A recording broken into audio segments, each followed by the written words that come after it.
Qui pourrait imaginer une telle histoire à notre époque?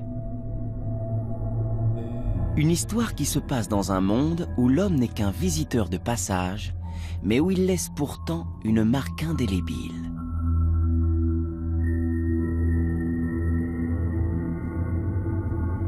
Dans un lieu reculé, presque secret, perdu au sud de l'Australie, chaque année, d'étranges créatures prennent d'assaut la côte rocailleuse de cette région désolée.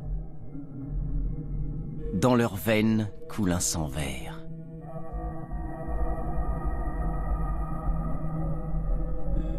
Quelques 250 000 seiches géantes déferlent ici au moment de la reproduction. Et chacune d'entre elles est prête à tout pour prouver qu'elle est digne de perpétuer l'espèce. Ces animaux étranges possèdent 3 cœurs, qui envoient de l'encre dans tout leur organisme. Une encre grâce à laquelle ils communiquent. Les céphalopodes sont les rois du transformisme. Parmi eux, les seiches géantes d'Australie sont particulièrement impressionnantes. Elles ont le don de changer d'aspect, non seulement pour communiquer, mais aussi pour se défendre. La communauté scientifique internationale collabore avec les Australiens pour préserver ce milieu d'une valeur inestimable. Chaque année, les mâles viennent ici s'affronter. Les femelles y pondent leurs œufs. C'est alors qu'ils meurent tous. Mais ils laissent derrière eux, accrochés aux rochers désertés, leurs dignes héritiers. Ils formeront bientôt une nouvelle génération de mollusques géants, prêts à repartir à l'assaut.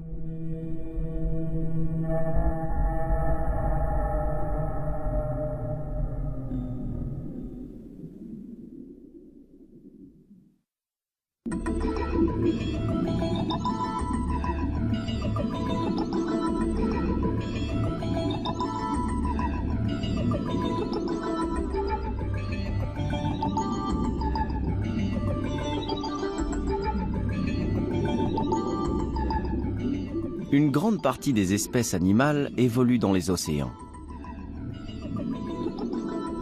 Végétaux, animaux et micro-organismes forment une foule d'écosystèmes multicolores.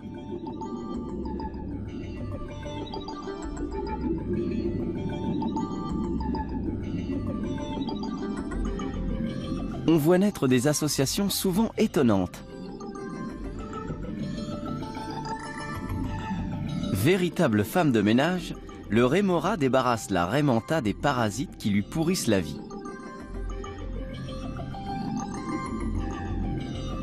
En échange, celle-ci lui fournit le gîte et le couvert.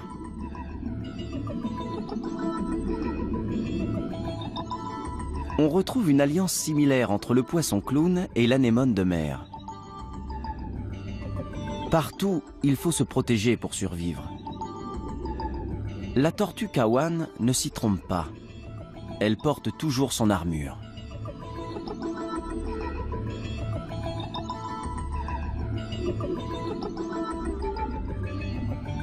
Dans l'océan et son univers impitoyable, chacun s'adapte à sa manière et met en œuvre des stratégies pour perpétuer l'espèce avant tout. Au milieu de cette foire d'empoigne, la grande famille des seiches mérite certainement l'Oscar de la créativité. Ces mollusques occupent tous les milieux marins de la planète. Sous des formes et des tailles diverses et variées, on les retrouve aussi bien dans les eaux tropicales que dans les zones tempérées.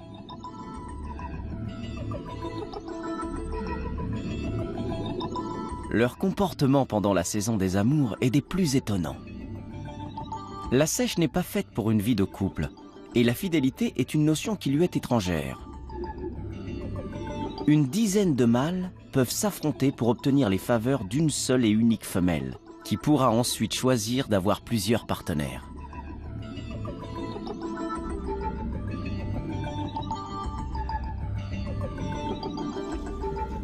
Les mâles succombent au charme littéralement fatal de la femelle. Ils se lancent à sa rencontre. Leur but, s'accoupler en un torride tête-à-tête. Soudé à sa partenaire dans un enchevêtrement de tentacules, le mâle ne la lâche pas, tant qu'il ne lui a pas remis son sperme.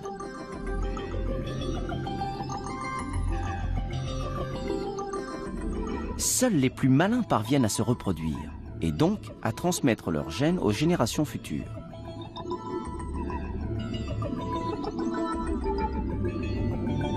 Une fois fécondés, les œufs sont déposés à l'abri par la femelle sous un rocher plat ou au milieu d'un bouquet de corail. Pour toutes les seiches, la survie est un combat permanent. Elle figure en bonne place au menu de nombreux prédateurs. À chaque milieu correspond une stratégie de défense différente.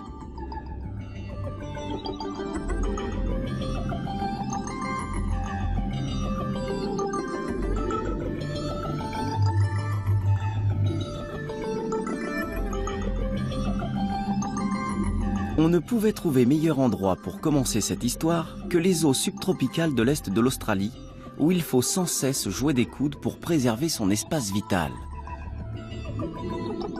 Zone de rencontre entre eau chaude et eau froide, la région abrite une multitude d'espèces. Une telle promiscuité implique souvent des compromis.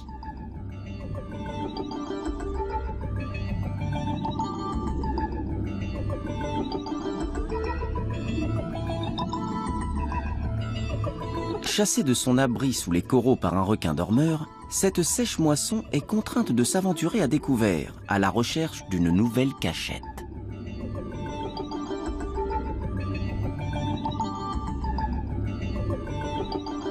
Une situation risquée pour un être qui mesure à peine 12 cm de long.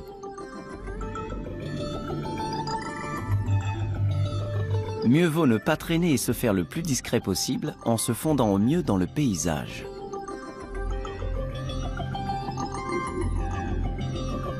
La sèche file sans demander son reste, sous le regard impassible des voisins.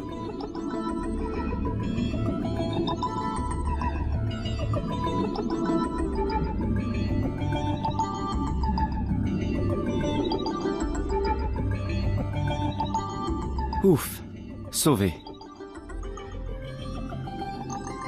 À l'abri dans son refuge temporaire, elle laisse passer le danger avant de regagner son domicile où l'attend sa douce moitié.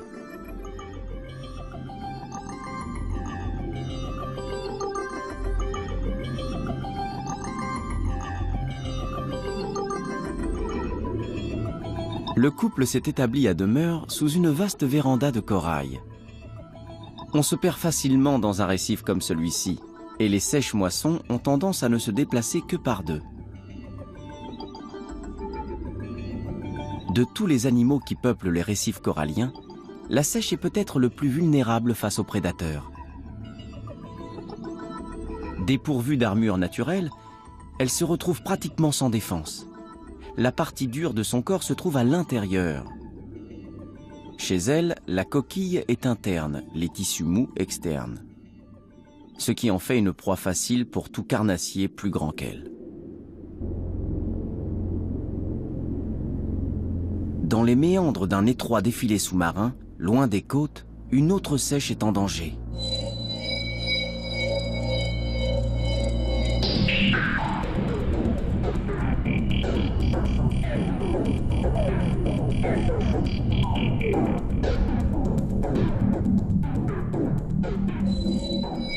Tous les ans, à la même époque, un banc de requins-taureaux établit son campement au pied de la paroi abrupte de cette île de granit.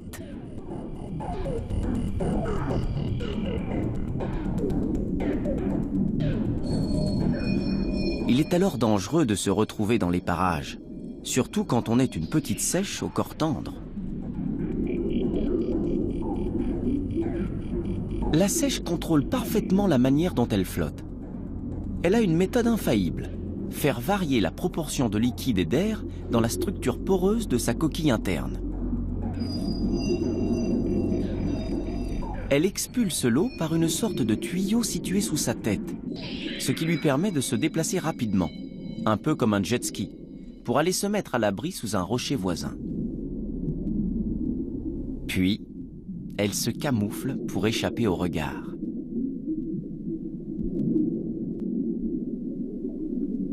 L'art du camouflage est pratiqué à des degrés divers par de nombreux habitants des fonds marins. Pour eux, c'est une question de survie. Lorsqu'on est petit, appétissant et sans défense, mieux vaut passer inaperçu. Voici une seiche à larges mains, surprise en train de se promener dans les massifs de coraux du nord des Célèbes en Indonésie. Après la seiche géante d'Australie, c'est la plus grande espèce de la famille.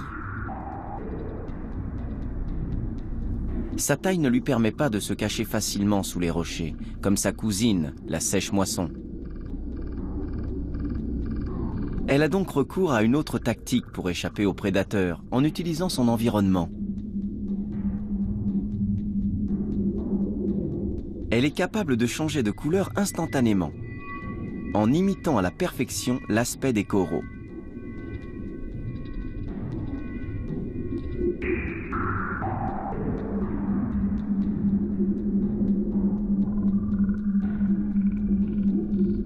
Sa peau a même la faculté de reproduire très exactement la texture du corail.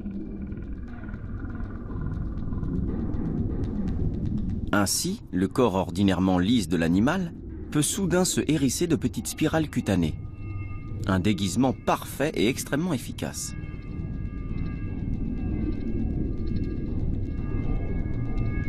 Pas étonnant que les carnassiers qui circulent au-dessus s'y laissent prendre.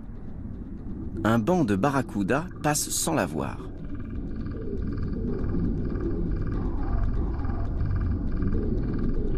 Grâce à une imitation parfaite du décor, la seiche est pratiquement invisible.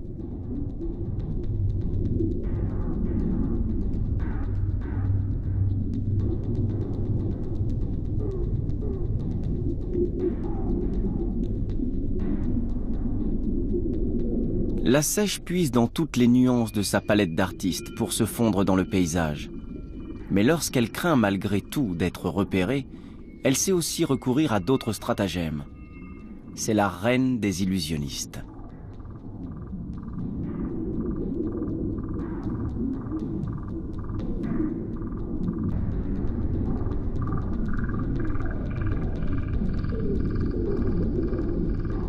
Lorsque le prédateur descend à la même profondeur qu'elle, elle déploie ses tentacules dans une attitude agressive.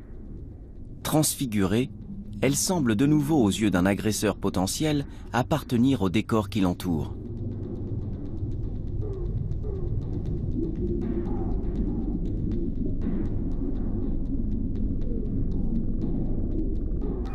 Mais si on s'approche un peu trop près, elle prend peur et s'enfuit dans une débauche d'effets multicolores.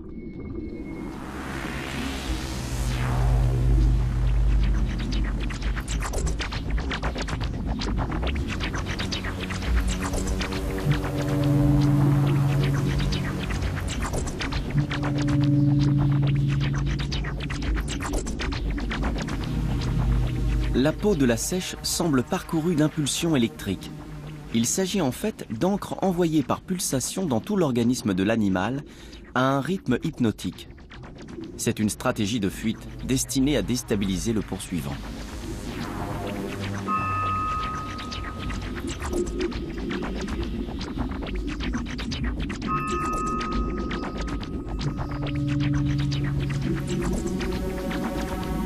Elle prend ses tentacules à son cou et fend l'eau comme une torpille.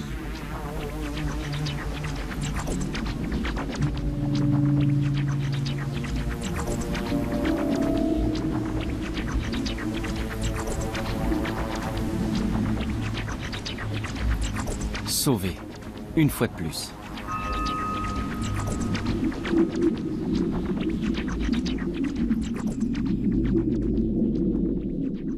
La seiche à larges mains n'est pas la seule experte en camouflage.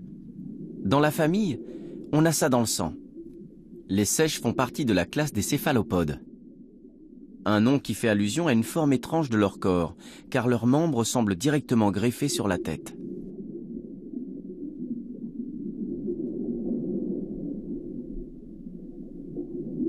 Les céphalopodes, qui regroupent également les pieuvres et les calamars, sont parmi les créatures les plus complexes et les plus étonnantes de la planète, dont ils peuplent les océans depuis quelques 500 millions d'années.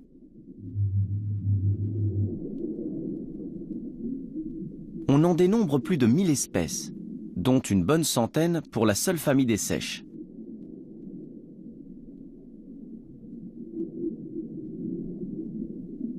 Une famille elle-même si variée que certains de ses membres ne savent même pas nager. Dans le détroit de Lembeh, au nord de l'archipel indonésien, le fond de l'océan est une vaste plaine recouverte de vases. C'est un milieu ouvert, parsemé de dangers. Du coup, la plupart de ses habitants se font tout petits.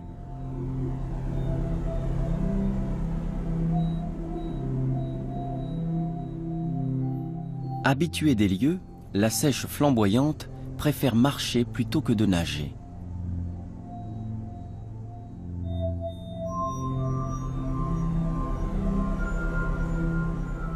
S'aidant de ses 8 bras et de 2 appendices cutanés situés sous le ventre, cette seiche d'un genre bien particulier arpente la vase à pas compter. Encore une fois, sa survie dépend de son aptitude à se camoufler, non seulement pour échapper aux prédateurs, mais aussi pour se nourrir.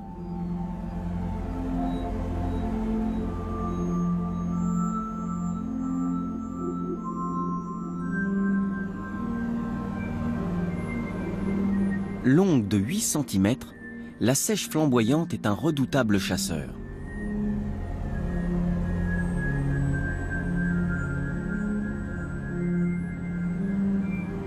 Elle scrute le sol de ses yeux étonnants.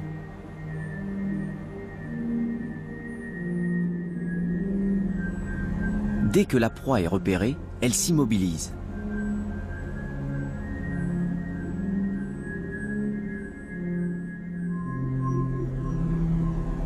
Puis, elle déploie une paire de longs tentacules équipés de ventouses et s'empare de la malheureuse victime.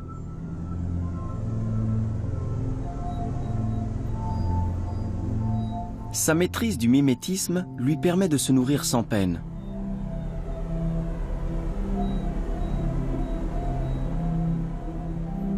C'est aussi un moyen efficace de se protéger.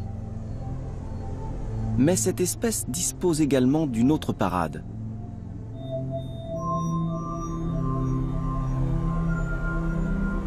Elle peut brandir de petits appendices torsadés dont la couleur vive contraste avec son aspect général plutôt terne. Sa chair contient une toxine et lorsque l'animal n'est pas en train de se nourrir, il met en garde les éventuels prédateurs à grand renfort de signaux multicolores.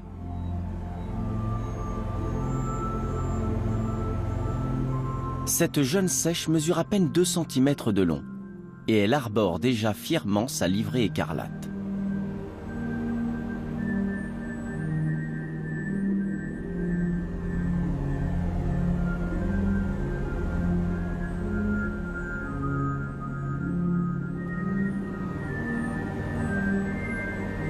Plus on est petit, plus on a peur d'être mangé.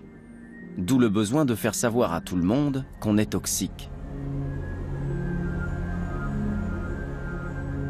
La seiche adulte n'est pas vraiment impressionnée par son jeune congénère.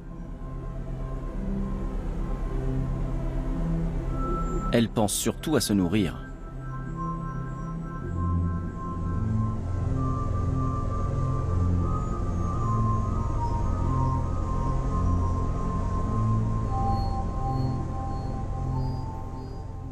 Ainsi va la vie dans les eaux tropicales.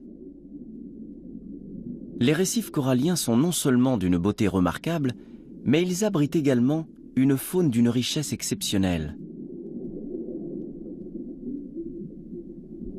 Il ne faut pas oublier qu'on trouve des seiches partout dans le monde, dans toutes sortes de milieux sous-marins.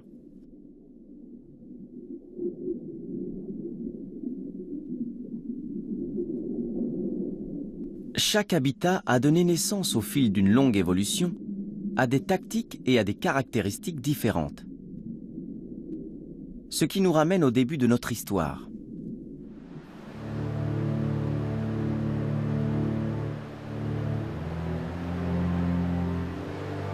Une contrée où la température de l'eau n'invite pas à la baignade.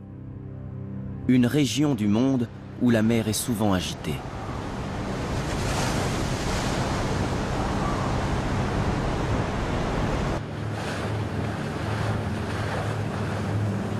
Nous sommes sur la côte de l'Australie méridionale, là où naissent les géants.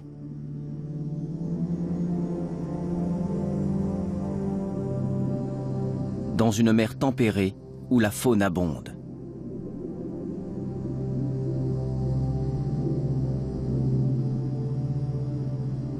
Ici, la vie ne se concentre pas autour de récifs coralliens, mais dans de vastes étendues d'herbiers, d'algues et d'éponges.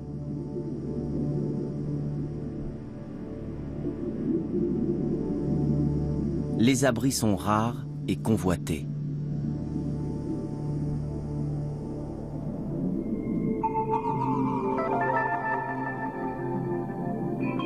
Le varech plonge ses racines dans les fonds sous-marins et monte vers la surface pour former une véritable forêt aquatique.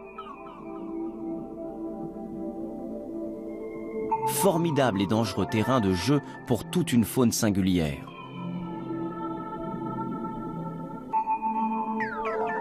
C'est ici que vit la plus grande seiche du monde, la seiche géante d'Australie.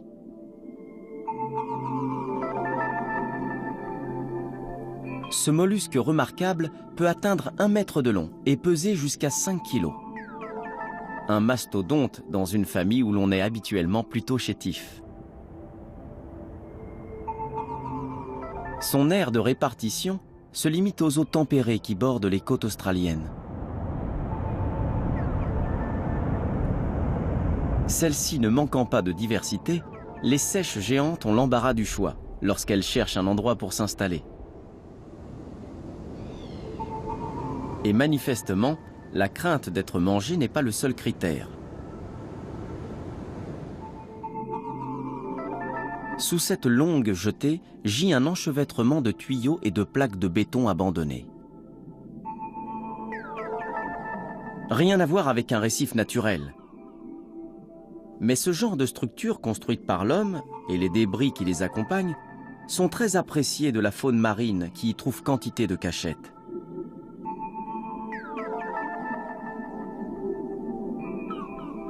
Ce mâle ne guette pas les prédateurs, mais une éventuelle partenaire.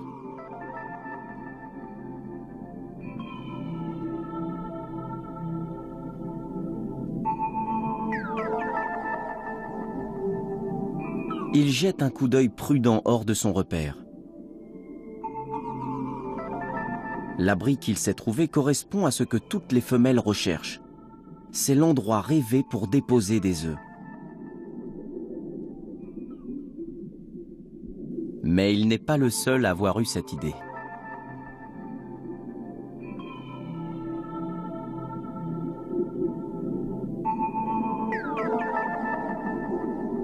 Un peu partout, les seiches géantes semblent avoir opté pour la même approche.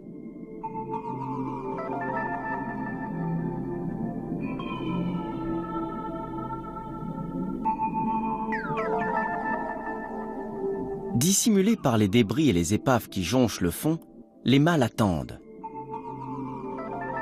Leur patience est sans limite. Ils se contentent de temps en temps de jeter un coup d'œil à l'extérieur. Les yeux de la seiche sont parmi les plus évolués du règne animal. La pupille a la forme d'un W. On pense que la seiche ne voit pas les couleurs, mais qu'elle est en revanche sensible à la polarisation des rayons lumineux, ce qui lui donnerait une bonne perception des contrastes. Chaque rétine comporte 2 zones dans lesquelles sont regroupés des capteurs. L'une sert à voir vers l'avant, l'autre vers l'arrière. Le cristallin est étiré vers la périphérie, ce qui permet à l'animal de faire le point sur des objets situés à des distances différentes, comme s'il avait des lunettes à verre progressif. Les yeux sont placés sur le côté, ce qui donne à la seiche une vision à 360 degrés, idéale pour repérer ses proies et les femelles lorsqu'elles arrivent.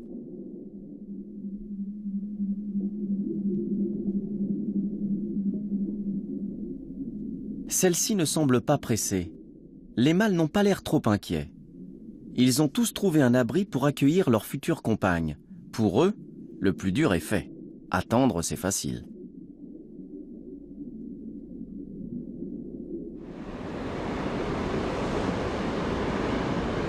La côte sud de l'Australie est certainement la plus variée de la planète.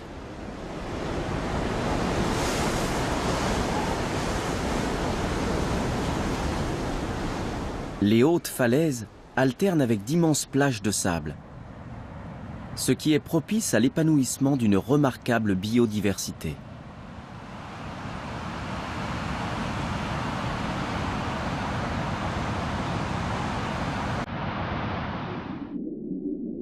La seiche géante d'Australie a toutefois des exigences bien particulières. Il lui faut un endroit parfaitement adapté pour y cacher ses œufs. Heureusement, cet endroit, elle l'a trouvé.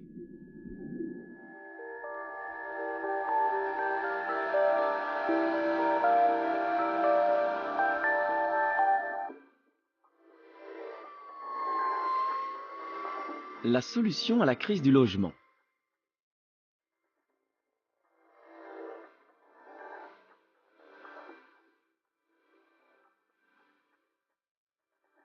Ce morceau de côte rocailleuse est situé dans le golfe de Spencer, en Australie méridionale. Le golfe est essentiellement bordé de mangroves et de plages de sable blanc. Sur une bande de 8 km de long, la côte est cependant couverte de rochers plats. La zone constitue une nurserie idéale pour la progéniture des seiches géantes. Nous sommes au début de l'hiver. La température de l'eau a baissé et la marée est haute. C'est le moment.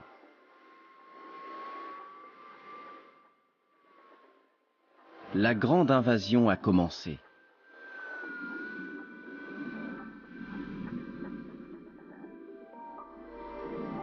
Elles sont environ 250 000, regroupées sur ce petit bout de côte, toutes venues avec une seule idée en tête, se reproduire. Et elles sont déterminées.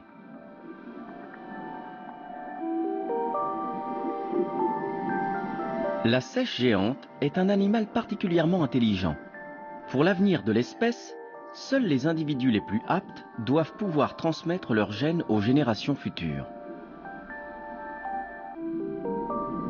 Pendant tout l'hiver austral, de fin avril à début septembre, les mâles vont avoir recours aux stratégies les plus surprenantes pour tenter de féconder les femelles qui, de leur côté, vont pondre le plus d'œufs possible. La compétition entre les mâles est impitoyable. Tony Bramley habite la ville voisine de Whyalla. Il est plongeur professionnel et connaît mieux que personne la seiche géante et son environnement. Je plonge dans le secteur depuis 1980 et ça fait longtemps que nous avons remarqué que les seiches se rassemblaient ici. Quand on rencontre un animal un peu partout, on se dit qu'il n'est pas typique d'un endroit particulier. Il a fallu attendre 1997 ou 1998 pour qu'on prenne vraiment conscience du caractère exceptionnel de ce rassemblement. C'est seulement quand on a commencé à pêcher les seiches de manière industrielle et qu'elles se sont mises à disparaître qu'on s'est rendu compte de l'importance du phénomène. On a alors fait pression sur le gouvernement pour qu'il interdise la pêche. En 1998, la pêche commerciale a eu un impact tellement important qu'en l'espace de 3 semaines, les seiches géantes d'Australie ont vu leur effectif s'effondrer pour ne plus représenter que 8% de la population initiale. Depuis, la réglementation sur la pêche commerciale a été modifiée. Et si l'on en croit Tony Bramley, l'espèce serait en train de remonter lentement la pente. C'est une espèce qu'on rencontre sur toute la côte, depuis Sydney jusqu'à Perth. Elle n'est pas rare et pas véritablement menacée. On la trouve tout le long de l'Australie méridionale, mais à ma connaissance, c'est le seul endroit où il y en a une telle concentration. La plupart du temps, c'est un animal solitaire qui vit caché au fond de son repère en attendant qu'une femelle se présente. On pense que ce rassemblement massif est dû à la configuration du golfe, qui est essentiellement bordé de plages, de vasières et de mangroves, à l'exception de cette formation rocheuse, à Point Lowly, la seule du genre dans la partie nord du golfe de Spencer. Les plus gros mâles se lancent dans des expéditions littéralement palpitantes.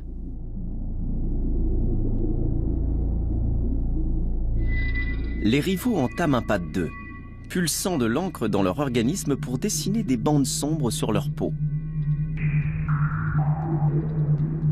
Chacun tente ainsi d'impressionner l'autre pour le mettre en fuite. Les protagonistes déploient leurs tentacules. Ils espèrent bien en imposer en mentant sur leur taille.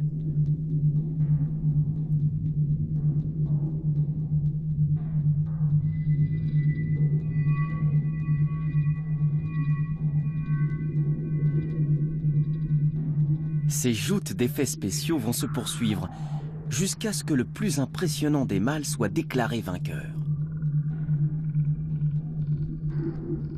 Son prix, le droit de s'accoupler avec la femelle.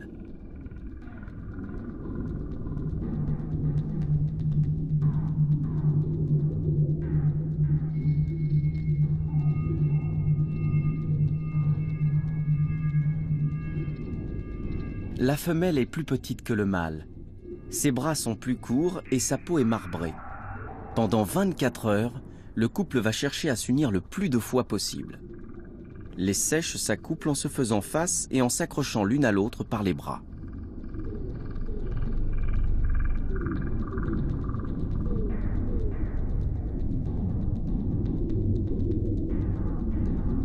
Le mâle introduit un amas imperméable de sperme dans la cavité du manteau de la femelle, située sous la bouche de cette dernière.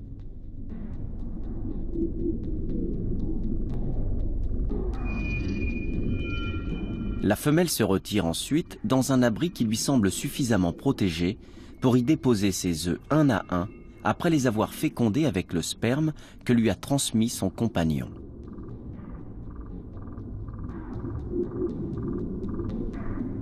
Le tout sous le regard attentif de celui-ci qui la surveille de près.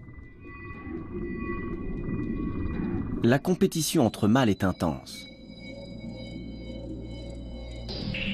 Les femelles sont beaucoup moins nombreuses qu'eux, et les mâles savent que la bataille n'est pas gagnée, tant que leur partenaire n'a pas déposé les œufs fécondés par leurs spermatozoïdes.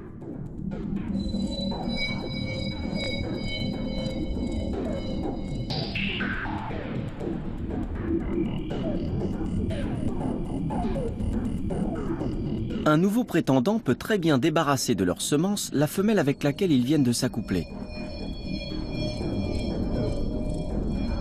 Ce qui signifie que le vainqueur, celui qui parvient à assurer sa descendance, est le dernier qui réussit à s'unir à elle. Dans cette bataille pour perpétuer ses gènes, chaque mâle géant doit être extrêmement prudent. Ses congénères ne sont pas venus de si loin pour rien. Il doit tout faire pour éviter que ses rivaux ne lui arrachent celle qu'il a choisie pour être la future mère de ses enfants. Il envoie des signaux visuels pour tenter de les éloigner. Et si l'un d'eux se montre vraiment trop entreprenant, il est prêt à se battre.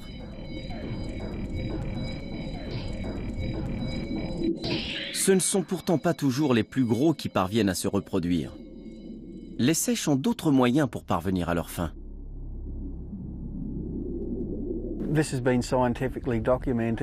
C'est quelque chose qui a été observé scientifiquement par Roger Hanlon du centre de recherche de Woods Hole dans le Massachusetts.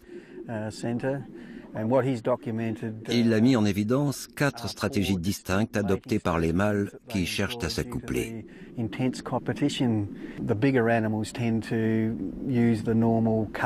Les plus gros ont généralement recours aux mimiques habituels. Ils changent de couleur et cherchent à se faire plus gros qu'ils ne sont. On les voit souvent par deux, près d'une femelle, bras et tentacules déployés. Des vagues de couleurs parcourent la surface de leur corps au rythme des pulsations, dans l'espoir de décourager leur adversaire. À la périphérie, on observe souvent plusieurs animaux de taille inférieure qui gravitent autour des deux principaux mâles et de la femelle convoitée, à l'affût, prêts à bondir pour s'accoupler avec elle, au cas où les deux caïds auraient une minute d'inattention ou en viendraient aux mains, ce qui arrive parfois. Puis viennent les mâles encore plus petits qui se cachent dans les rochers et attendent qu'une femelle vienne y déposer ses œufs pour lui sauter dessus à ce moment-là.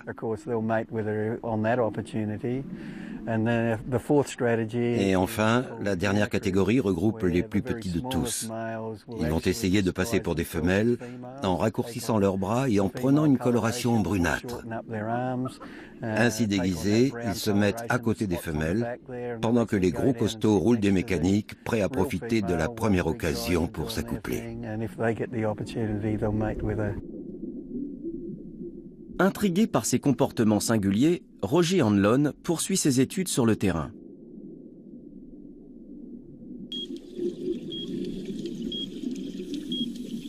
Chercheur au laboratoire de biologie marine de Woods Hole, dans le Massachusetts, ce scientifique américain est venu 7 fois à Whyalla au cours des 9 dernières années. Cet endroit est vraiment unique en son genre. En 30 ans de carrière, j'ai étudié de nombreux sites et je n'ai jamais rencontré une telle concentration de seiches. Je n'imaginais même pas qu'un rassemblement d'une telle ampleur puisse exister. C'est vraiment un site d'étude modèle. La concentration d'animaux au comportement extraordinairement complexe et passionnant en fait un lieu idéal. Tout cela se passe en eau peu profonde, à proximité de la côte, ce qui nous facilite grandement la tâche. Nous étudions surtout les comportements des animaux, et ici, nous pouvons les suivre dans l'eau pendant des heures, ce qui est tout à fait exceptionnel. C'est pourquoi j'y viens dès que j'en ai la possibilité.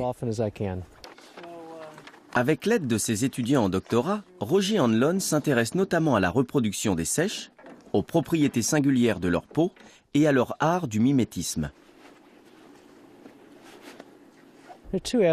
Nos recherches portent sur plusieurs aspects de la biologie de ces animaux. Nous essayons de comprendre pourquoi ils viennent tous se reproduire ici en même temps. Personne n'a d'explication certaine de leur présence ici. L'une des raisons avancées est que les seiches viennent déposer leurs œufs sous ces rochers plats. Il y a très peu d'endroits dans le golfe de Spencer où l'on trouve ce genre de formation géologique. À Black Point et ici à Point Lowry. La disponibilité d'emplacements pour déposer leurs œufs est certainement l'un des facteurs qui les attire ici. Il faut en outre que le secteur soit propice à la croissance des jeunes qui vont éclore au printemps et avoir besoin d'une nourriture abondante. Et ces jeunes ne doivent pas être trop exposés aux dangers extérieurs. Il est étonnant qu'il n'y ait pas dans les parages plus de prédateurs prêts à profiter de cette manne. On devrait voir des dauphins, des carangues. C'est l'une des énigmes que nous tentons de résoudre. Toutes ces seiches sont réunies au même endroit et elles ont de très nombreux prédateurs. Mais ils ne sont pas là. Les seiches ont donc réussi à trouver un endroit pour frayer tout ensemble, sans être inquiétées par les prédateurs. Il y a là un mystère. Nous avons beaucoup travaillé sur les différentes stratégies amoureuses des deux sexes. Ce qui est surprenant, c'est qu'au plus fort de la saison des amours, on dénombre jusqu'à 11 mâles pour une femelle, ce qui fait que cette dernière peut se permettre d'être difficile, et que les mâles doivent en revanche déployer des trésors d'imagination pour parvenir à séduire une compagne, afin de féconder ses œufs. Nous avons recours à des analyses d'ADN pour essayer de comprendre les mécanismes de la reproduction chez cette espèce. Nous savons désormais pas mal de choses sur le comportement des femelles. Elles repoussent 70% des tentatives d'accouplement, ce qui est tout à fait remarquable. Pourquoi choisissent-elles un mâle plutôt qu'un autre? Ce choix doit être fondé sur certains critères que nous commençons à entrevoir. Nous savons déjà qu'il existe 4 grandes stratégies d'approche appliquées par les mâles. La plus étonnante consiste pour un mâle à prendre l'aspect d'une femelle. Ils se servent pour cela de leur aptitude à changer de couleur et d'apparence. Quand un mâle ne parvient pas à conquérir une femelle, il repère un couple et se déguise littéralement en femelle pour tromper la vigilance du mâle dominant. Celui-ci le laisse s'installer, ravi d'avoir une deuxième compagne. Et dès qu'il a l'occasion, il s'accouple avec la vraie femelle. Et le plus extraordinaire, c'est que celle-ci accepte de s'unir avec ce soupirant travesti. Elle doit donc, quelque part, avoir intérêt à encourager la ruse chez ses congénères mâles. Les travaux de Roger Hanlon, réalisés sur ce morceau de côte rocheuse de 8 km de long, montrent qu'une femelle peut s'accoupler jusqu'à 17 fois par jour et qu'elle peut avoir jusqu'à 8 partenaires différents dans le même laps de temps. Les chercheurs américains ont pu constater que les mâles travestis en femelles parvenaient à tromper la vigilance du mâle dominant un peu moins d'une fois sur 2. La femelle pond jusqu'à 40 œufs par jour, sous le regard attentif de son compagnon en titre. La fidélité de sa compagne n'est pas son souci prioritaire. De toute façon, 60% des œufs pondus seront fécondés par ses spermatozoïdes, un pourcentage bien supérieur à ceux enregistrés par ses rivaux plus sournois. La grande question est de savoir pourquoi les femelles sont si peu nombreuses par rapport aux mâles. Les deux sexes sont répartis à égalité au sein de l'espèce. Mais ici, au plus fort de la saison de reproduction, la proportion est de 11 mâles pour une femelle. Elle est de 4 pour une en début et en fin de saison. Où sont les autres femelles? Il est possible qu'elles ne restent que quelques semaines ici, alors que les mâles y passent toute la saison. Mais ce n'est qu'une hypothèse. Nous ne disposons pas de données solides à ce sujet. Nous avons juste quelques indices qui proviennent d'études réalisées par d'autres équipes en Australie méridionale. Nous nous intéressons également au mécanisme du mimétisme chez ces animaux. Ils passent l'essentiel de leur existence fondus dans leur environnement, et le seul moment où ils n'avancent pas en tenue de camouflage, c'est lorsqu'ils viennent ici pour frayer. Les mâles commencent alors à s'affronter en se parant de couleurs et de motifs voyants. Les femelles arborent elles aussi certains dessins particuliers. Il existe donc une sorte de langage visuel, bien différent du système habituel de camouflage, qui vise avant tout à éviter d'être vu par les prédateurs. C'est ce que nous étudions actuellement. À peine un individu sur 4 conserve quand même sa tenue de camouflage quand il est ici. Et nous aimerions bien savoir pourquoi. Le mimétisme est un processus compliqué. Il ne s'agit pas seulement de se confondre avec le paysage. Nous essayons de rassembler suffisamment de données scientifiques chiffrées pour comprendre comment tout cela fonctionne. La seiche parvient à changer d'aspect avec une rapidité et une variété dans ses adaptations sans équivalent dans le règne animal. C'est tout à fait extraordinaire. On parle de peau électrique ou intelligente, car ces animaux parviennent à traduire tout leur comportement par des signaux cutanés, ce qui, encore une fois, est un phénomène qui ne se retrouve chez aucune autre espèce.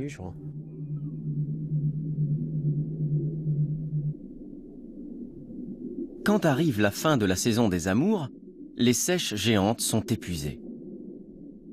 Elles ont perdu des tentacules dans la mêlée et ces ébats sexuels ont laissé des traces. Jusqu'au bout pourtant, elles cherchent à s'accoupler une dernière fois. Au bord de l'agonie, ce mâle rassemble les forces qui lui restent pour se lancer sur une femelle. Ultime tentative de produire des œufs qui perpétueront ses gènes. Le couple s'enlace et le mâle transmet son sperme à la femelle. Mais pour elle, c'est déjà trop tard. Elle a accompli son devoir et la mort est déjà là. Des millions d'œufs ont été pondus le long de ce morceau de côte australienne. Toutes les seiches adultes qui ont participé à cette gigantesque orgie reproductrice vont maintenant mourir. Leur coquille interne, le fameux os de seiche, se détache progressivement du reste de leur corps, qui commence déjà à se désintégrer.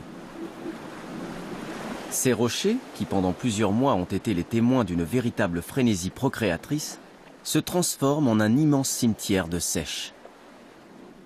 Elles sont mortes d'épuisement, mais aussi de vieillesse, car les seiches ont la vie courte. La plupart ne vivent probablement pas plus d'un an et demi au maximum. Une vie intense pour une fin précoce. Mais déjà, une nouvelle saison s'annonce.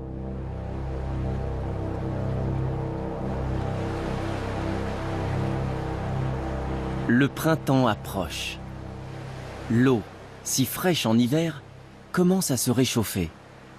La bande côtière semble déserte. Pourtant, sous les rochers, les œufs des seiches sont sur le point d'éclore.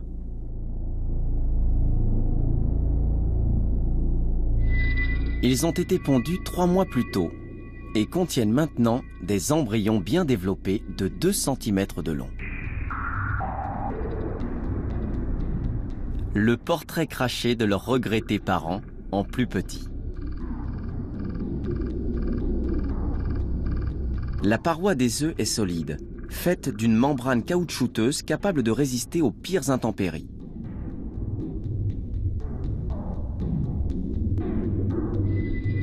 À mesure que la température de l'eau s'élève, le moment de l'éclosion approche.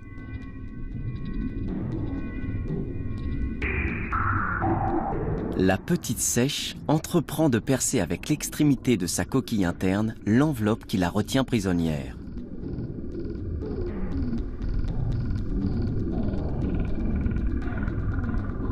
Une fois libérée, elle tombe doucement sur le sol.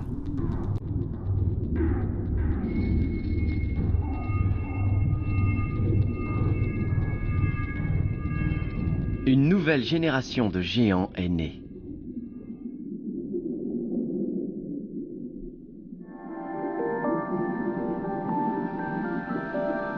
Personne ne sait ce qu'ils deviennent ensuite. Personne ne sait combien d'entre eux atteindront l'âge adulte.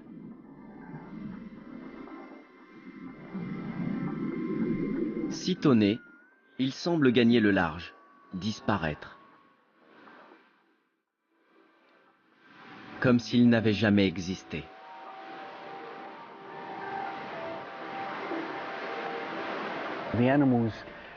Les seiches ne sont là qu'à une période bien précise de l'année. Elles arrivent fin avril, début mai, d'un seul coup, du jour au lendemain. Vous allez plonger un jour sans en voir une seule, et le lendemain, il y en a des milliers. L'année suivante, au début de l'hiver, les seiches géantes reviennent en masse, avec dans leur sillage une autre sorte d'envahisseur, une armada de plongeurs. Apparemment, le caractère exceptionnel de ce petit bout de côte commence à être connu.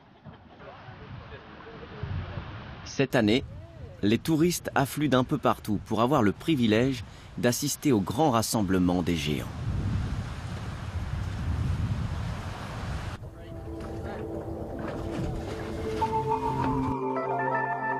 Pour Tony Bramley, l'intérêt croissant suscité par cette zone, considérée par un public de plus en plus nombreux comme une destination touristique, joue en faveur de l'environnement et de sa préservation.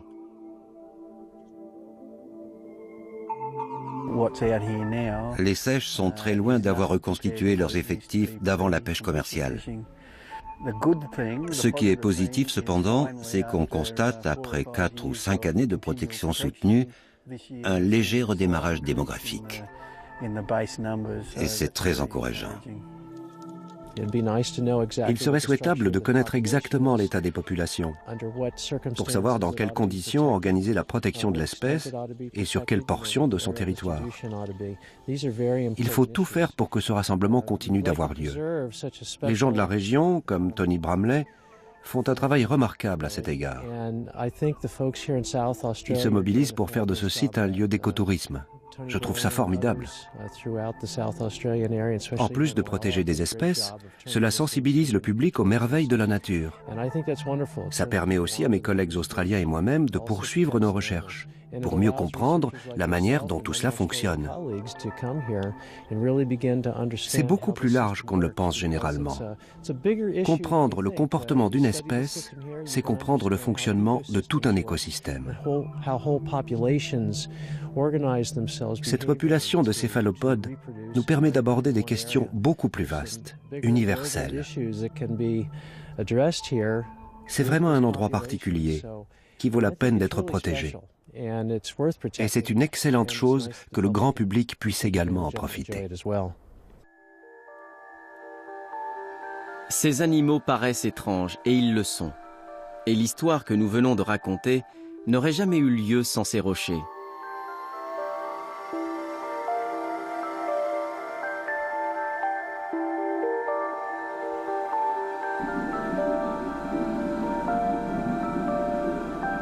Ils n'ont peut-être pas la beauté spectaculaire d'un récif de corail ou d'une forêt de varech, mais pour la seiche géante d'Australie, ils constituent un milieu idéal.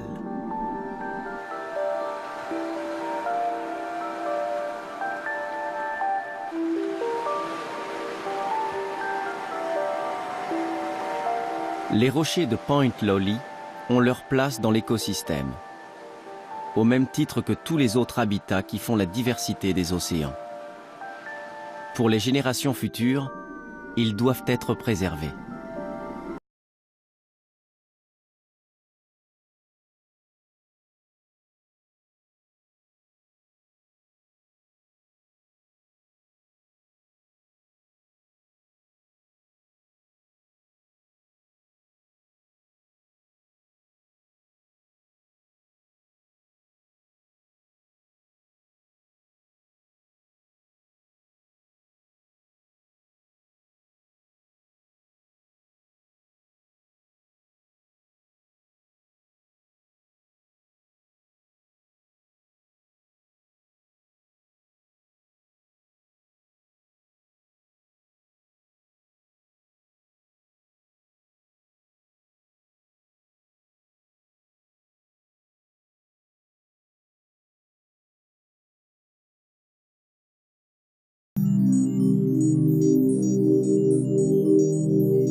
Pour toutes les seiches, la survie est un combat permanent.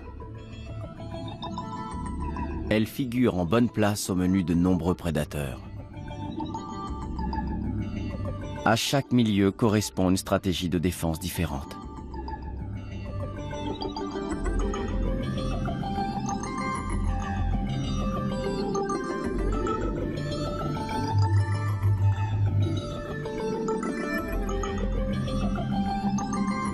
On ne pouvait trouver meilleur endroit pour commencer cette histoire que les eaux subtropicales de l'est de l'Australie, où il faut sans cesse jouer des coudes pour préserver son espace vital. Zone de rencontre entre eau chaude et eau froide, la région abrite une multitude d'espèces. Une telle promiscuité implique souvent des compromis.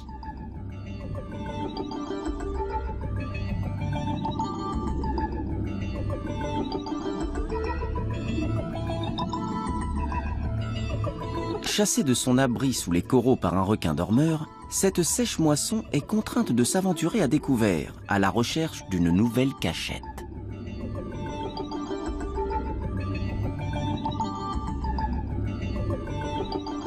Une situation risquée pour un être qui mesure à peine 12 cm de long.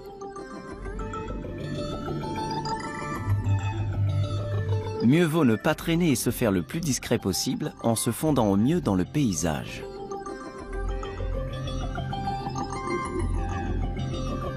La sèche file sans demander son reste, sous le regard impassible des voisins.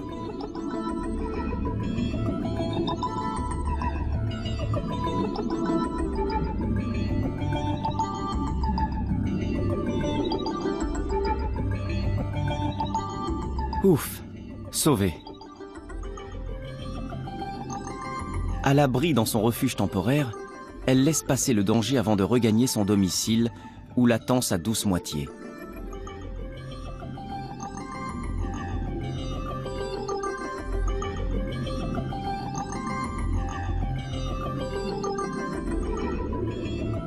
Le couple s'est établi à demeure sous une vaste véranda de corail. On se perd facilement dans un récif comme celui-ci, et les sèches-moissons ont tendance à ne se déplacer que par deux. De tous les animaux qui peuplent les récifs coralliens, la sèche est peut-être le plus vulnérable face aux prédateurs. Dépourvue d'armure naturelle, elle se retrouve pratiquement sans défense. La partie dure de son corps se trouve à l'intérieur. Chez elle, la coquille est interne, les tissus mous externes. Ce qui en fait une proie facile. Ainsi déguisés, ils se mettent à côté des femelles, pendant que les gros costauds roulent des mécaniques, prêts à profiter de la première occasion pour s'accoupler. Intrigué par ses comportements singuliers, Roger Hanlon poursuit ses études sur le terrain.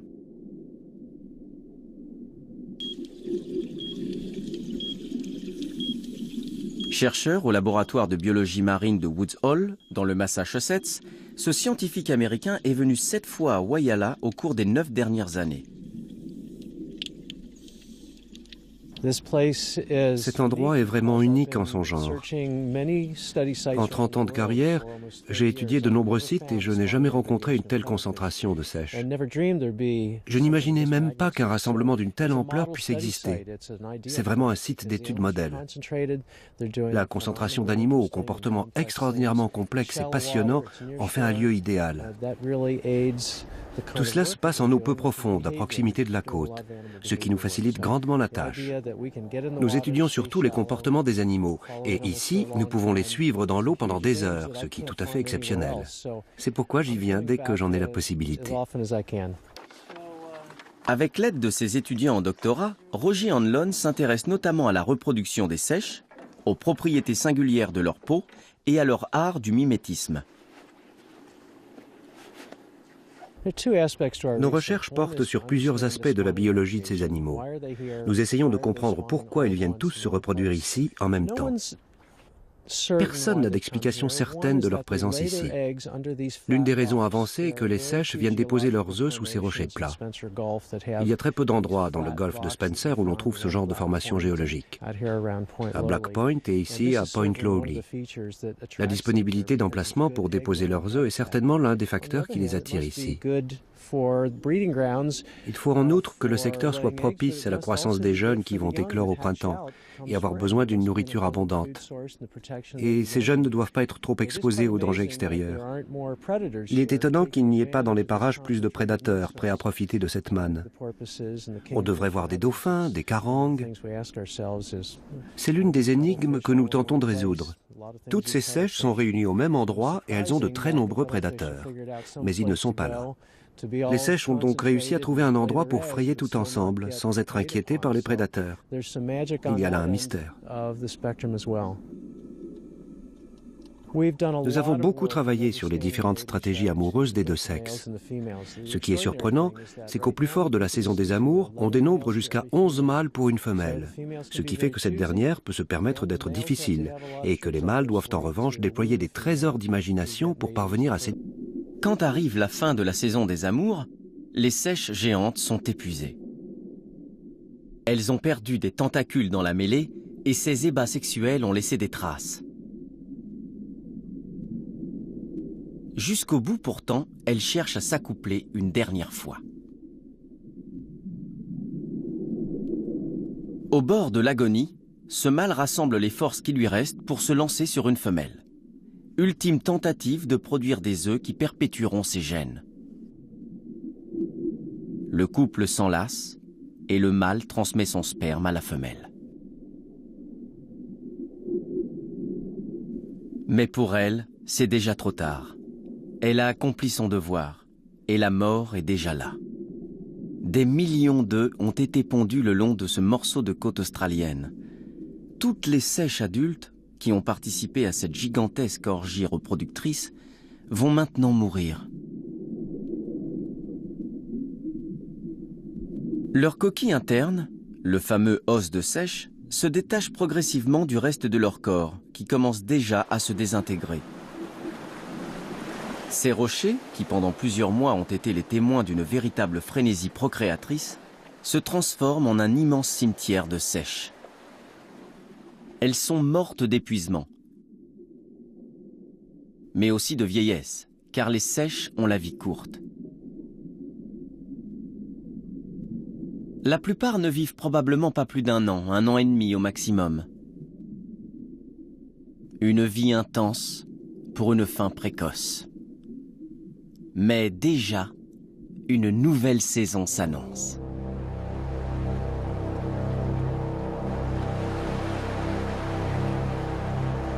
Le printemps approche.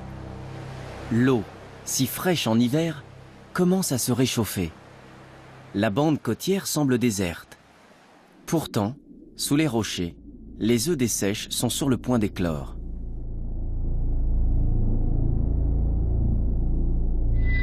Ils ont été pondus 3 mois plus tôt et contiennent maintenant des embryons bien développés de 2 cm de long.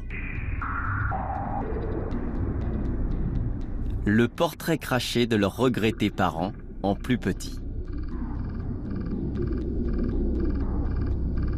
La paroi des œufs est solide, faite d'une membrane caoutchouteuse capable de résister aux pires intempéries.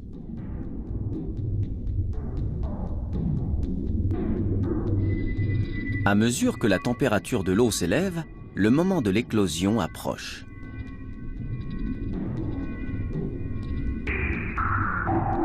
La petite seiche entreprend de percer avec elle scrute le sol de ses yeux étonnants.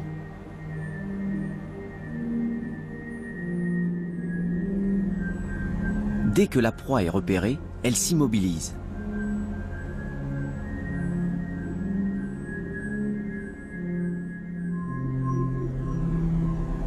Puis, elle déploie une paire de longs tentacules équipés de ventouses et s'empare de la malheureuse victime.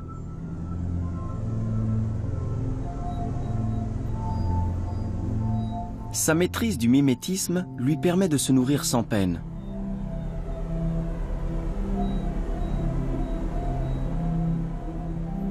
C'est aussi un moyen efficace de se protéger.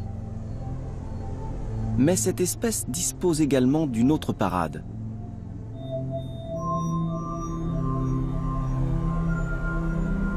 Elle peut brandir de petits appendices torsadés dont la couleur vive contraste avec son aspect général plutôt terne.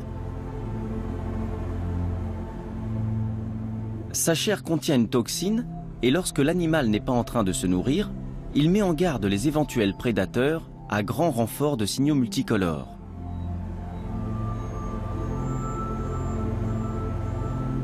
Cette jeune seiche mesure à peine 2 cm de long et elle arbore déjà fièrement sa livrée écarlate.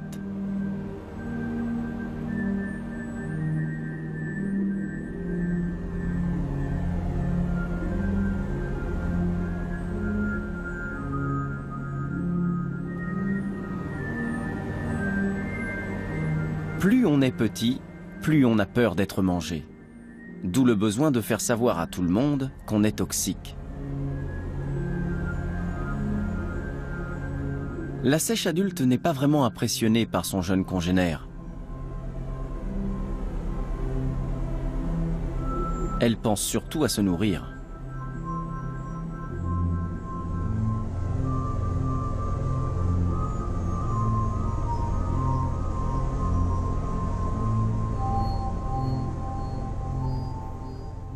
Ainsi va la vie dans les eaux tropicales. Les récifs coralliens sont non seulement d'une beauté remarquable, mais ils abritent également une faune d'une richesse exceptionnelle. Il ne faut pas oublier qu'on trouve des seiches partout dans le monde, dans toutes sortes de milieux sous-marins.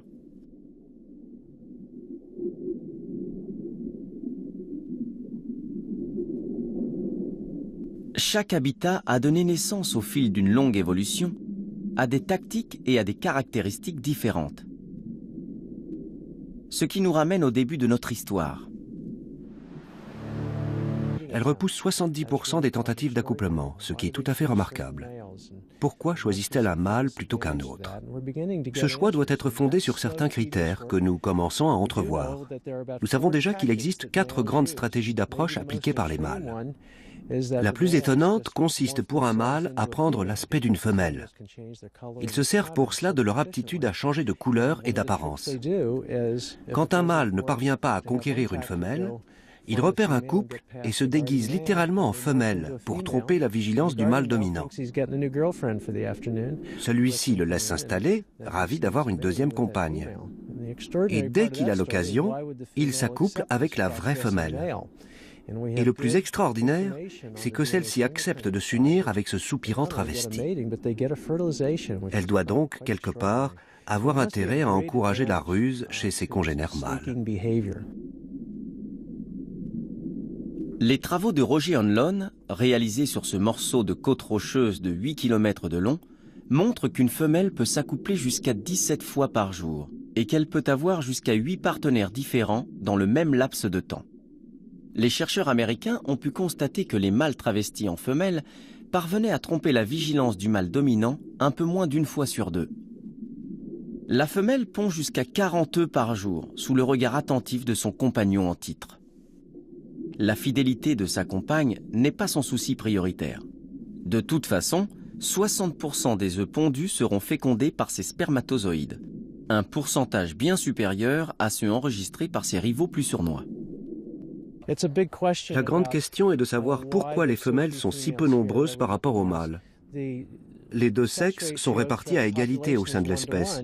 Mais ici, au plus fort de la saison de reproduction, la proportion est de 11 mâles pour une femelle. Elle est de 4 pour une en début et en fin de saison. Où sont les autres femelles? Il est possible qu'elles ne restent que quelques semaines ici, alors que les mâles y passent toute la saison. Mais ce n'est qu'une hypothèse. Nous ne disposons pas de données solides à ce sujet. Nous avons juste quelques indices qui proviennent d'études réalisées par d'autres équipes en Australie méridionale. Nous nous intéressons également au mécanisme du mimétisme chez ces animaux. Ils passent l'essentiel de leur existence fondus dans leur environnement, et le seul moment où ils n'avancent pas en tenue de camouflage, c'est lorsqu'ils viennent ici pour frayer. Les mâles commencent alors à s'affronter en se parant de couleurs et de motifs voyants. Les femelles arborent elles aussi certains dessins particuliers. Il existe donc une sorte de langage visuel, bien différent du système habituel de camouflage, qui vise avant tout à éviter d'être vu par les prédateurs. C'est ce que nous étudions actuellement. À peine un individu sur 4 conserve quand même sa tenue de camouflage quand il est ici. Et nous aimerions bien savoir pourquoi. Une nouvelle cachette.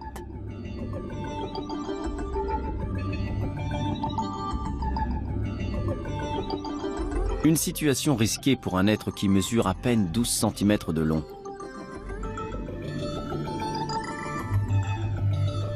Mieux vaut ne pas traîner et se faire le plus discret possible en se fondant au mieux dans le paysage.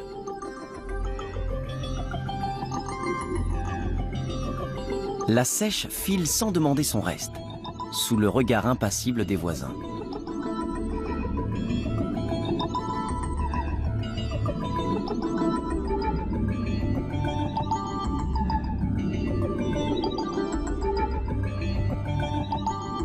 Ouf, sauvé. À l'abri dans son refuge temporaire, elle laisse passer le danger avant de regagner son domicile où l'attend sa douce moitié.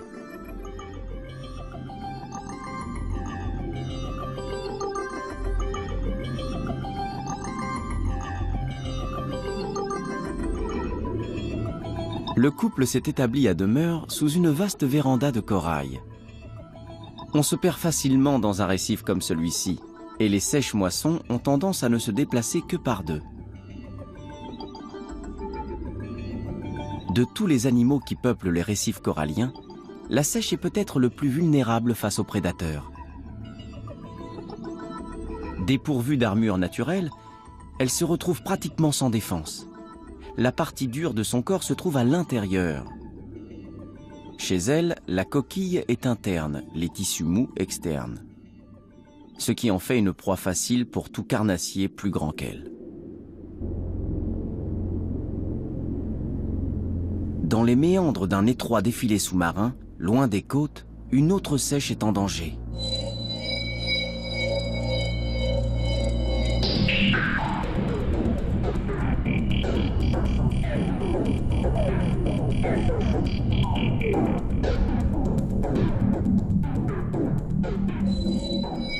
Tous les ans, à la même époque, un banc de requins-taureaux établit son campement au pied de la paroi abrupte de cette île de granit.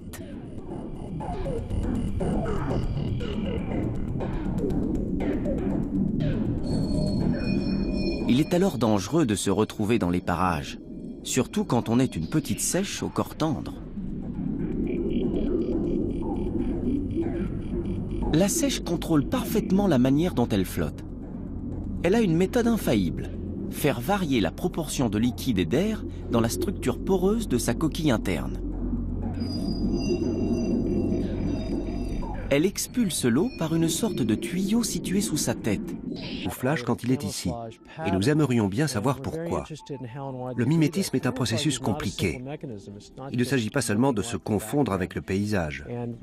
Nous essayons de rassembler suffisamment de données scientifiques chiffrées pour comprendre comment tout cela fonctionne.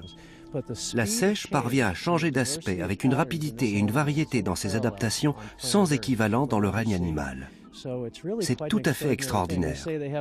On parle de peau électrique ou intelligente, car ces animaux parviennent à traduire tout leur comportement par des signaux cutanés, ce qui, encore une fois, est un phénomène qui ne se retrouve chez aucune autre espèce.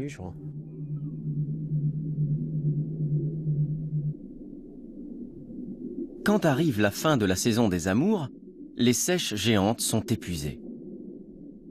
Elles ont perdu des tentacules dans la mêlée et ces ébats sexuels ont laissé des traces.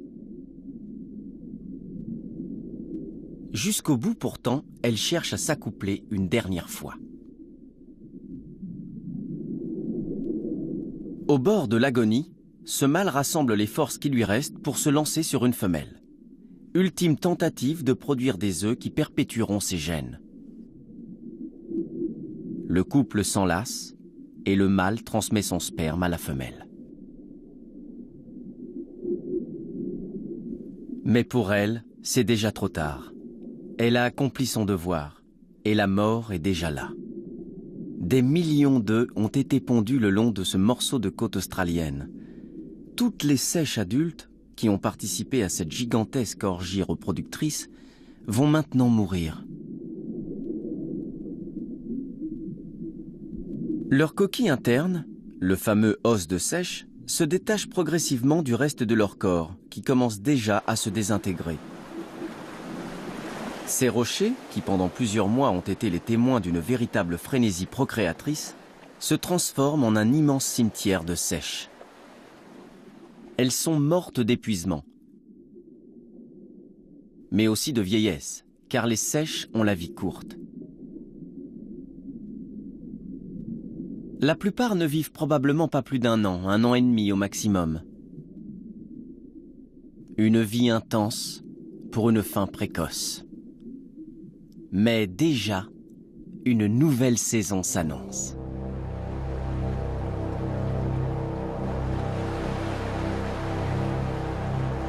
Le printemps approche. L'eau, si fraîche en hiver, commence à se réchauffer. La bande côtière semble déserte. Pourtant, sous les rochers, les œufs des seiches sont sur le point d'éclore.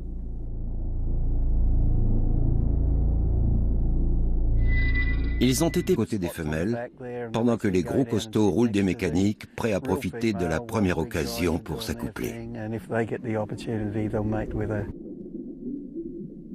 Intrigué par ses comportements singuliers, Roger Hanlon poursuit ses études sur le terrain.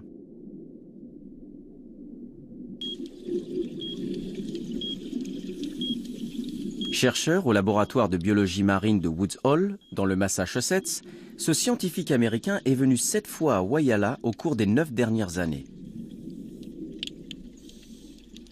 Cet endroit est vraiment unique en son genre. En 30 ans de carrière, j'ai étudié de nombreux sites et je n'ai jamais rencontré une telle concentration de seiches. Je n'imaginais même pas qu'un rassemblement d'une telle ampleur puisse exister.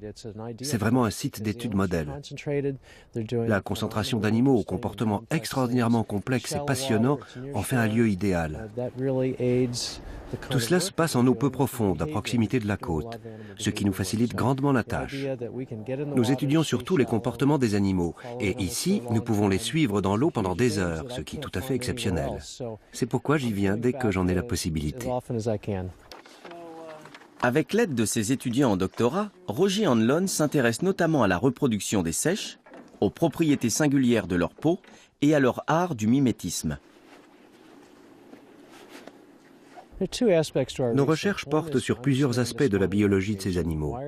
Nous essayons de comprendre pourquoi ils viennent tous se reproduire ici en même temps. Personne n'a d'explication certaine de leur présence ici. L'une des raisons avancées est que les seiches viennent déposer leurs œufs sous ces rochers plats. Il y a très peu d'endroits dans le golfe de Spencer où l'on trouve ce genre de formation géologique. À Black Point et ici à Point Lowly. La disponibilité d'emplacements pour déposer leurs œufs est certainement l'un des facteurs qui les attire ici. Il faut en outre que le secteur soit propice à la croissance des jeunes qui vont éclore au printemps et avoir besoin d'une nourriture abondante. Et ces jeunes ne doivent pas être trop exposés aux dangers extérieurs. Il est étonnant qu'il n'y ait pas dans les parages plus de prédateurs prêts à profiter de cette manne. On devrait voir des dauphins, des carangues. C'est l'une des énigmes que nous tentons de résoudre. Toutes ces seiches sont réunies au même endroit et elles ont de très nombreux prédateurs. Mais ils ne sont pas là. Les seiches ont donc réussi à trouver un endroit pour frayer tout ensemble, sans être inquiétés par les prédateurs. Il y a là un mystère. Nous avons beaucoup travaillé sur les différentes stratégies amoureuses des deux sexes. Ce qui est surprenant, c'est qu'au plus fort de la saison des amours, on dénombre jusqu'à 11 mâles pour une femelle, ce qui fait que cette dernière peut se permettre d'être difficile, et que les mâles doivent en revanche déployer des trésors d'imagination pour parvenir à séduire une compagne, afin de féconder ses œufs. Les seiches ont d'autres moyens pour parvenir à leur fin.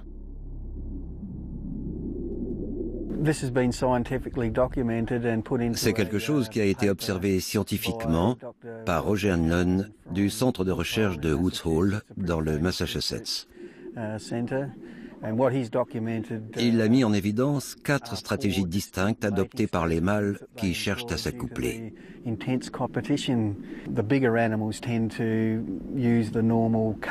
Les plus gros ont généralement recours aux mimiques habituels. Ils changent de couleur et cherchent à se faire plus gros qu'ils ne sont. On les voit souvent par deux, près d'une femelle, bras et tentacules déployés. Des vagues de couleurs parcourent la surface de leur corps au rythme des pulsations dans l'espoir de décourager leur adversaire. À la périphérie, on observe souvent plusieurs animaux de taille inférieure qui gravitent autour des deux principaux mâles et de la femelle convoitée, à l'affût, prêts à bondir pour s'accoupler avec elle, au cas où les deux caïds auraient une minute d'inattention ou en viendraient aux mains, ce qui arrive parfois. Puis viennent les mâles encore plus petits qui se cachent dans les rochers et attendent qu'une femelle vienne y déposer ses œufs pour lui sauter dessus à ce moment-là. Et enfin, la dernière catégorie regroupe les plus petits de tous. Ils vont essayer de passer pour des femelles en raccourcissant leurs bras et en prenant une coloration brunâtre. Ainsi déguisés, ils se mettent à côté des femelles, pendant que les gros costauds roulent des mécaniques, prêts à profiter de la première occasion pour s'accoupler. Intrigué par ces comportements singuliers, Roger Hanlon poursuit ses études sur le terrain.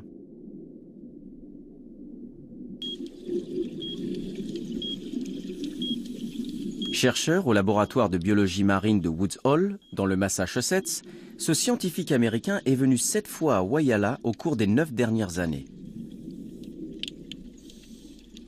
Cet endroit est vraiment unique en son genre.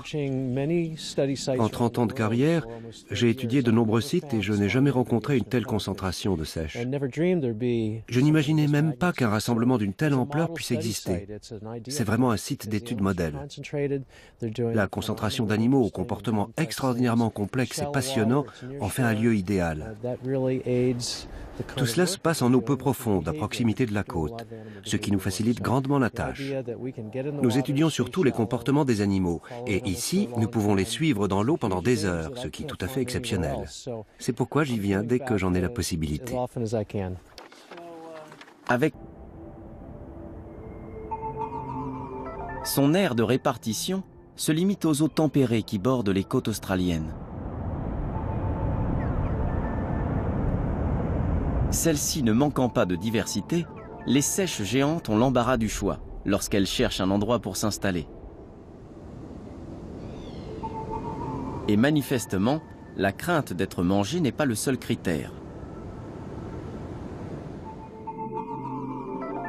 Sous cette longue jetée gît un enchevêtrement de tuyaux et de plaques de béton abandonnées. Rien à voir avec un récif naturel. Mais ce genre de structures construites par l'homme et les débris qui les accompagnent sont très appréciés de la faune marine qui y trouve quantité de cachettes.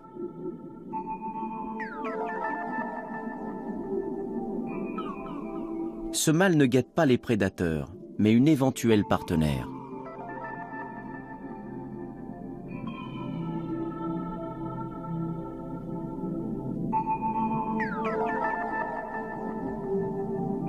Il jette un coup d'œil prudent hors de son repère. L'abri qu'il s'est trouvé correspond à ce que toutes les femelles recherchent. C'est l'endroit rêvé pour déposer des œufs.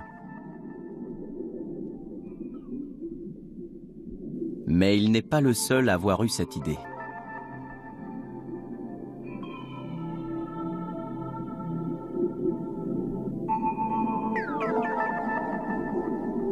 Un peu partout, les seiches géantes semblent avoir opté pour la même approche.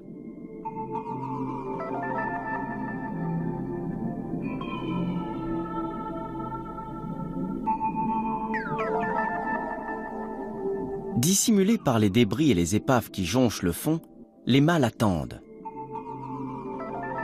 Leur patience est sans limite. Ils se contentent de temps en temps de jeter un coup d'œil à l'extérieur. Les yeux de la seiche sont parmi les plus évolués du règne animal. La pupille a la forme d'un W. On pense que la seiche ne voit pas les couleurs, mais qu'elle est en revanche sensible à la polarisation des rayons lumineux, ce qui lui donnerait une bonne perception des contrastes. Chaque rétine comporte 2 zones dans lesquelles sont regroupés des capteurs. L'une sert à voir vers l'avant, l'autre vers l'arrière. Le cristallin est étiré vers la périphérie, ce qui permet à l'animal de faire le point sur des objets situés à des distances différentes, comme s'il avait des lunettes à verre qu'il a choisies pour être la future mère de ses enfants. Il envoie des signaux visuels pour tenter de les éloigner. Et si l'un d'eux se montre vraiment trop entreprenant, il est prêt à se battre.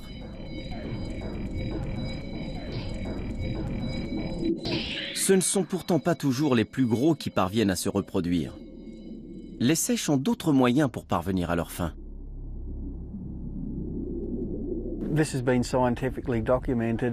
C'est quelque chose qui a été observé scientifiquement par Roger Hanlon du centre de recherche de Woods Hole dans le Massachusetts.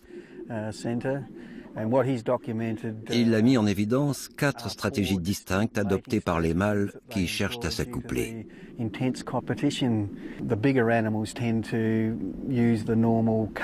Les plus gros ont généralement recours aux mimiques habituels. Ils changent de couleur et cherchent à se faire plus gros qu'ils ne sont. On les voit souvent par deux, près d'une femelle, bras et tentacules déployés. Des vagues de couleurs parcourent la surface de leur corps au rythme des pulsations, dans l'espoir de décourager leur adversaire.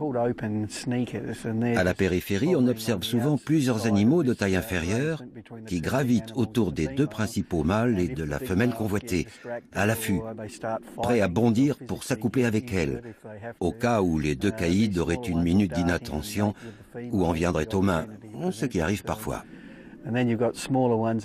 Puis viennent les mâles encore plus petits qui se cachent dans les rochers et attendent qu'une femelle vienne y déposer ses œufs pour lui sauter dessus à ce moment-là. Et enfin, la dernière catégorie regroupe les plus petits de tous. Ils vont essayer de passer pour des femelles en raccourcissant leurs bras et en prenant une coloration brunâtre. Ainsi déguisés, ils se mettent à côté des femelles, pendant que les gros costauds roulent des mécaniques, prêts à profiter de la première occasion pour s'accoupler. Intrigué par ces comportements singuliers, Roger Hanlon poursuit ses études sur le terrain.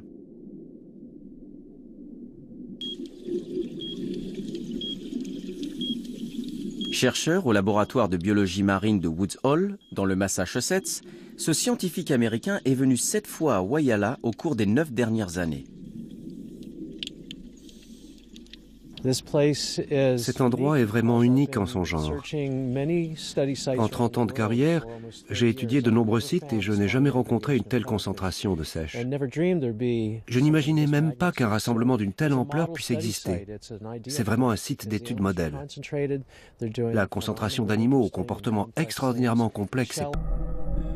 Quelques 250 000 seiches géantes déferlent ici au moment de la reproduction. Et chacune d'entre elles est prête à tout pour prouver qu'elle est digne de perpétuer l'espèce. Ces animaux étranges possèdent 3 cœurs, qui envoient de l'encre dans tout leur organisme. Une encre grâce à laquelle ils communiquent. Les céphalopodes sont les rois du transformisme. Parmi eux, les seiches géantes d'Australie sont particulièrement impressionnantes. Elles ont le don de changer d'aspect, non seulement pour communiquer, mais aussi pour se défendre. La communauté scientifique internationale collabore avec les Australiens pour préserver ce milieu d'une valeur inestimable. Chaque année, les mâles viennent ici s'affronter. Les femelles y pondent leurs œufs. C'est alors qu'ils meurent tous. Mais ils laissent derrière eux, accrochés aux rochers désertés, leurs dignes héritiers. Ils formeront bientôt une nouvelle génération de mollusques géants, prêts à repartir à l'assaut.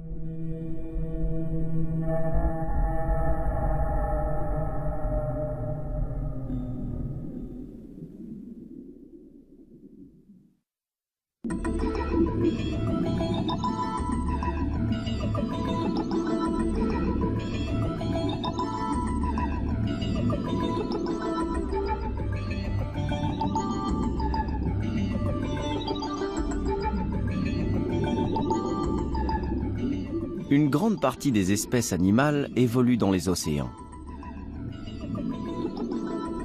Végétaux, animaux et micro-organismes, forment une foule d'écosystèmes multicolores.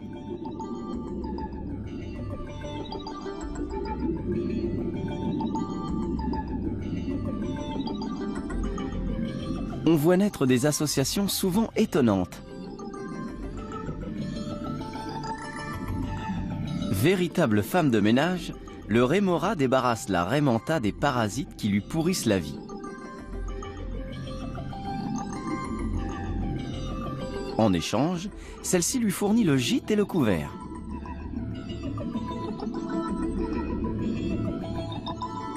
On retrouve une alliance similaire entre le poisson clown et l'anémone de mer. Partout, il faut se protéger pour survivre. La tortue Kawan ne s'y trompe pas. Elle porte toujours son armure.